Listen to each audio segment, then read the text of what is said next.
Pozdrav radni narode, evo da vam pokažem u ovom videu kako ja čepujem orah, u pitanju je intenzivni zasad, ovo je sorta Lara, pa da vidimo kako je šta.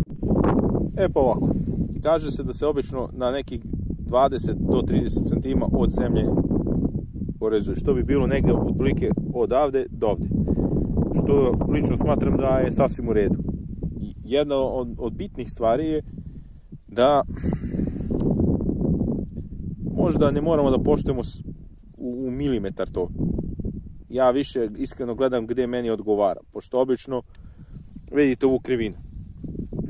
Ako bih stavio sada da mi ovaj obično bude onaj vršnji pupoljak koji na kraju ostane da bude budući lider, recimo evo ima ovdje pupoljak, ne bih volio baš da mi taj bude budući lider, jer bi išao ovako i onda bi imao još veću krivinu. Obično gledam da to bude onaj koji ide na unutra, da se ispravi. Mada ova biljka jeste poprilično pravo. Ono što je dobro da se ostavi barem jedno 3 pupoljka. U ovom slučaju, stvari u tome što se uglavnom i ne vide svi potencijalni pupoljci. Recimo, ja kada bih presekao ovdje, imam 1, 2, 3, 4, 5 komada koji se vide. Ali stvari u tome što će još pored tih 5, barem još 5, ako je biljka ima normalnu snagu i zdrava je, barem još 5 ima da izbije svuda. Znači izbiće ovdje iz ovog ravnog gdje se ne vidi da uopšte ima pupoljaka. Znači izbiće, verujte mi. To se meni dešavalo da izbije po 12, po 15 komada koji poslije mora da se skidaju. Tako da se na kraju svodi to da ako imate veliku količinu oraha, bukvalno ne morate ni da obraćate previše pažnje gdje režete. Bitno negdje, znači između tih 20-30 cm, barem da stane 2-3 pupoljka koja vi vidite.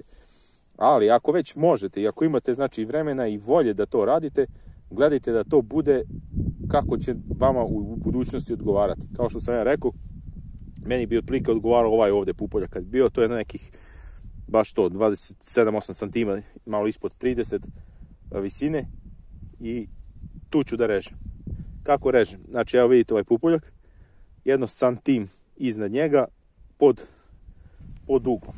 Obavezno dezinfekcija alata.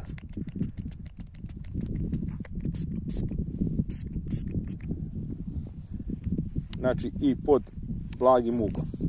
Može znači i ugao i veći i manji, ali ja, znači da vidite, znači nije to baš nešto toliko precizno. Evo vidite, znači nekih santim iznad ima ugao. Taj ugao je bitan da bi se voda odlivala, da se ne bi zadržavala kiša. Tako da to je to. Ali nemojte da se opterećujete, ako baš ne isečete to savršeno, izbiće sa strane na gomila malih ovih pupoljaka i krenuće to. Šta je još bitno da se uradi? Da se, ako biljka plače, a to se iskreno kod čepovanja retko dešava da odmah krene da plače.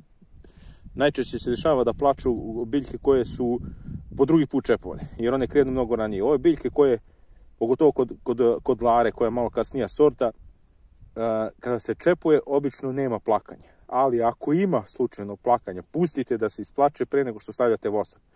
A pre voska obavezno, znači, plavo prskanje. Znači, neki bakarni preparat da se dezinfikuje rana i ovako onako treba da se radi to plavo prskanje. Tako da, posle čepovanja, ako ne plače biljka, ali dajte ju neko vrijeme. Znači, nemojte odmah da pogledate, ne plače i to je to. Dajte sat, 2, 3, pa onda pogledajte da li plače ili ne plače. Ako ne plače, plavo prskanje, kad su suši, bažite obavezno kalemarski vosak, neki balzam, nešto što je da zatvori ranu. I to je to. Nadam se da je ovo bilo jasno i da nisam previše komplikovao. Ako vam ovo nije jasno, pogledajte na mom kanalu, imam još videa o čepovanju od prethodne godine, tako da to je to. Pozdrav narode!